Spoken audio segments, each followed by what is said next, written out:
Thank you. It's lovely to be here. My husband Gerald ate right his whole life.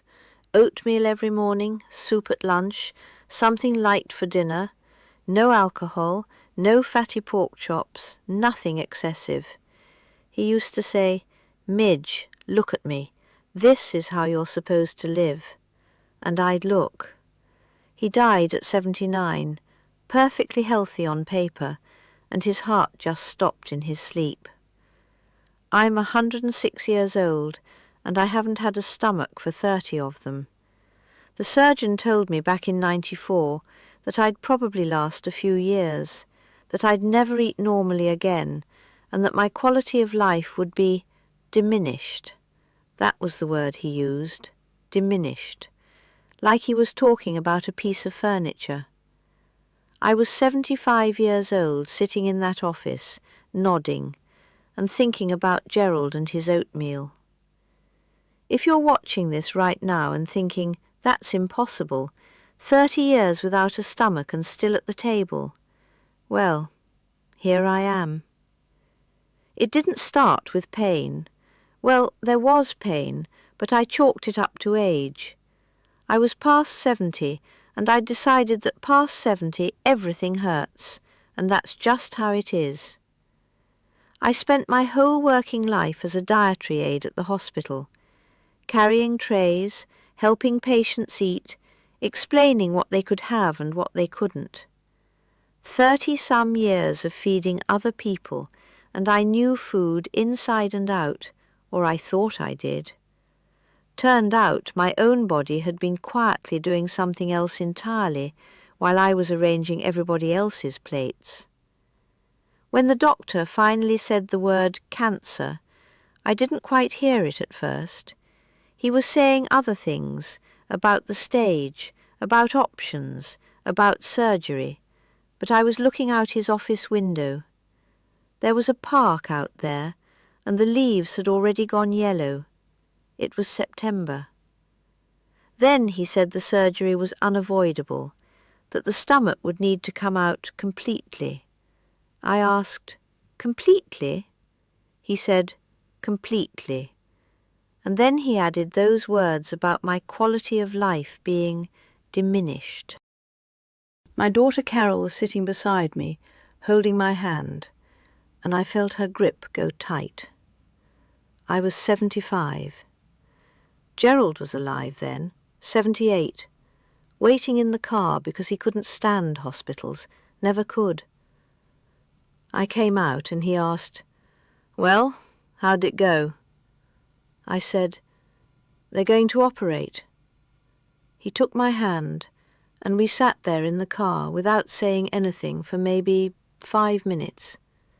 Then he said, "You'll get through it, Midge. You always do."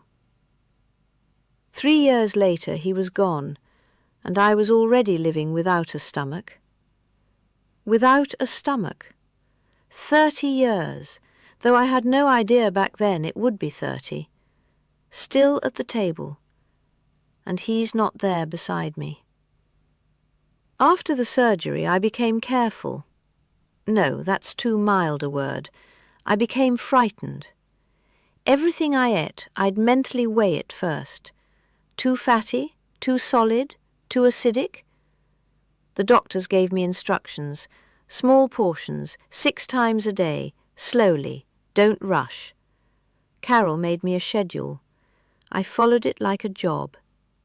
Food went from being something I enjoyed to a procedure that had to be performed correctly. Have you ever lived like that? Did everything they told you, ate the right things, followed every instruction, and still woke up anxious every morning? That was me. I stopped going to family dinners because there was always too much of everything, too noisy, and I was afraid I'd eat something wrong. I sat at home and thought about what the doctor said about my diminished quality of life. And honestly, I think I was the one diminishing it, not the illness, the fear. There was one Thanksgiving, I don't remember the exact year, sometime in the late 90s, when Carol set the big table and everyone came over. Tyler had just finished high school. There were neighbours, some people from church. Turkey, pies, the whole thing. And I sat at the edge of the table with a small plate of mashed potatoes and half a cup of warm broth, because I'd decided that was all I was supposed to have. Not for any medical reason, just because I was scared. I had this idea that my body had become fragile, like a glass you carry very carefully so it doesn't shatter. You know what I mean? I spent 30 years feeding people for a living, and now I was sitting there watching everyone else eat, not letting myself have so much as a slice of pumpkin pie. Then there was a Christmas at Tyler's. He was living in another state that year, and Carol said, "Mum, maybe we shouldn't make the trip. It's hard for you to travel." I agreed, not because travel was hard, because it was easier to agree than to explain that I was scared to eat in an unfamiliar place. I missed Tyler's Christmas that year. A small thing, I know that. But there were a lot of small things, and they added up. Around that same time, Beverly, my friend since childhood, we've known each other maybe 90 years, she started bringing me articles. "Midge, here's what they're saying about eating without a stomach. Midge, here's what the nutritionists recommend." She was worried about me, and I understood that. But every article gave me more rules instead of more confidence. Eat this, don't eat that. Watch this number, check that one. Beverly has followed the rules her whole life. She told me once, "I never eat after 6 o'clock." She's 104 now, and she still weighs her food. I thought following rules would protect me too. I just wasn't sure anymore what exactly they were protecting me from. This happened about 3 years after the surgery. Gerald was already gone by then. I was alone in the house most evenings.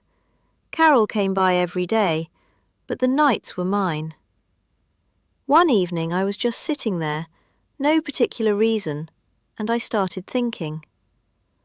I thought about the 75 years I'd lived before the operation, about working with food every single day, feeding hundreds of people, some of whom had been gone for years by then. And I thought about Gerald, with his oatmeal and his light dinners, every rule followed. And here I was, without a stomach, afraid to eat a piece of pumpkin pie. Something shifted then. Not sharply, it wasn't a thunderclap, no sky opening up. It was quiet and almost embarrassing. I realised I'd given 3 good years to numbers and schedules and other people's articles. 3 years while Gerald was dying and I was there beside him. I'd been living in a kind of protective crouch, as if life was something to be preserved rather than lived. I thought about the patients I'd brought trays to all those years. Some of them had it far worse than I did, and a lot of them still asked for seconds even when they weren't supposed to. They'd smile and say, "1 more piece won't kill me." I used to shake my head at that. Now I sat there thinking, maybe they understood something I didn't. Without a stomach. I didn't know yet that it would be 30 years, but I understood something that evening. Still at the table was supposed to mean more than a plate of mashed potatoes at the edge. I didn't throw out the schedule that night. I didn't call my doctor and announce I was done listening. I just let myself, the next day, eat a little more than usual. Just a little. And I waited. Nothing broke. About a year after that evening, Carol was the first one to notice. We were sitting in her kitchen, she was making coffee, and she suddenly said, "Mum, you haven't asked me in a long time whether something is okay to eat." I laughed. She laughed too, a little surprised, like she hadn't expected that from me. "You've changed," she said. I told her, "No, I'm just tired of being scared." My body didn't change. I still don't have a stomach. I still eat in small portions. That's just how the plumbing works. There's no getting around it. I still take my vitamins. I still go to the doctor regularly. I still watch the things that need watching. None of that changed, and none of it will. What changed was how I thought about food. Before, every meal was an anxiety. Now it's just, well, a meal. I remember when Tyler brought Aidan over. Aidan must have been 6 or 7, still small. He asked, "Great-grandma, how do you eat without a tummy?" He said tummy because he didn't know the word stomach yet. I explained it simply. The food goes where it needs to go, just without one stop along the way. He thought about that for a second and said, "Oh, that's fine then." Exactly. That's fine then. There was a Thanksgiving. I can't remember which one after the surgery. The 12th maybe? Or the 14th. When I sat back down at the centre of the table. Not the edge. The centre. I ate slowly, in small pieces, same as always. But I ate what everyone else was eating. Just less of it. A little turkey, a little mashed potato, and a small piece of pumpkin pie, the smallest piece on the table. Carol watched me like I'd done something significant. Maybe I had. I thought about Gerald that evening. He loved Thanksgiving. He always went back for seconds and claimed it was exclusively in honour of the occasion. He had a reason for everything. I remembered one Thanksgiving from years before the illness, before any of this, when we were all together and Gerald was laughing at something and Carol was pregnant with Tyler and everything felt simple. I didn't know then that it was simple. I thought it would always be that way. He's been gone from that table for many years now. But I'm here, without a stomach, still at the table. Tyler still comes on Sundays, and he still asks sometimes, half joking, half serious, "How are you eating, Grandma?" I tell him, slowly and with pleasure.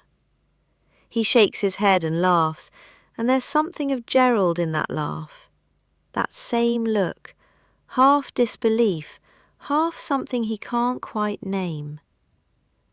I kept seeing my doctors, kept watching the vitamins and making sure my body got what it needed, because without a stomach, that matters more, not less. But I stopped letting the medical schedule decide whether I could sit with my family or not. The doctors couldn't have known what would come next. Nobody can know that. They did what they could. The rest was mine. About 8 years after the surgery, I was already past 80, my blood work came back strange. The doctor said one of the numbers was concerning, something to do with how the body absorbs nutrients when there's no stomach. They ordered more tests. I was lying on a gurney in that hallway, white and long, and I thought, this is it. This is where it ends. Maybe the surgeon had been right after all. Maybe it just took 8 years instead of 3. Carol was there. She was holding my hand the same way she had in that office back in '94, firm and quiet. I thought about Gerald. He would have said, "You'll get through it, Midge." I didn't know if I would. Then I thought about Beverly. She'd called the evening before, worried, asking what the doctors were saying. "Midge, follow every recommendation they give you," she said. I lay there thinking, Beverly has followed every recommendation her whole life, and I'm still scared on this gurney. Rules don't protect you from fear. Only something else does that, and I wasn't sure I still had it. The tests came back with an adjusted vitamin dosage and a new instruction from my doctor. Not surgery, not a new diagnosis, just a correction. I walked out of the hospital and realized I'd been just as frightened as I was in '94. And then I understood. The fear hadn't gone away for good. It had just gone quiet. But when it turned out fine, I remembered that evening, the pumpkin pie, Tyler shaking his head. Without a stomach, and still at the table, even when it had seemed like maybe not.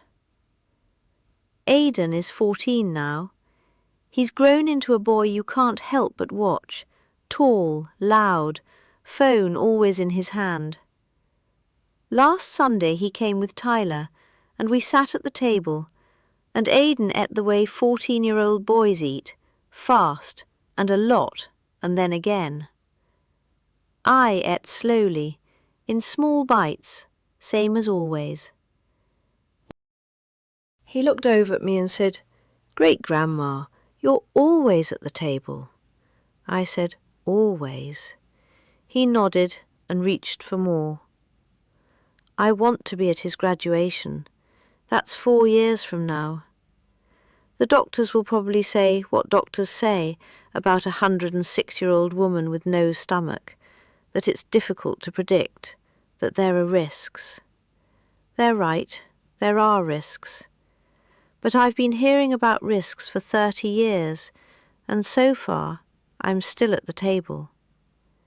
You're watching me, and maybe you're thinking, she's a special case, she got lucky. Maybe so, but I know this. Those 3 years after the surgery, when I sat at the edge of the table with my little plate of mashed potatoes and wouldn't let myself have the pumpkin pie, those were the hardest years. Not because my body hurt, because I had already died a little before I was supposed to. You've been given a diagnosis, or you're waiting for a result, or someone told you something about your life is going to be diminished. I'm not here to teach you anything. I don't know your story. But I know that the fear of a number, a word, a diagnosis, that's its own kind of sickness, and nobody writes you a prescription for it. Listen to your doctor. Do what needs to be done. Take what they prescribe. But don't let a piece of paper with a diagnosis on it decide whether you sit at the centre of the table or stay at the edge. Gerald ate right his whole life. He died at 79.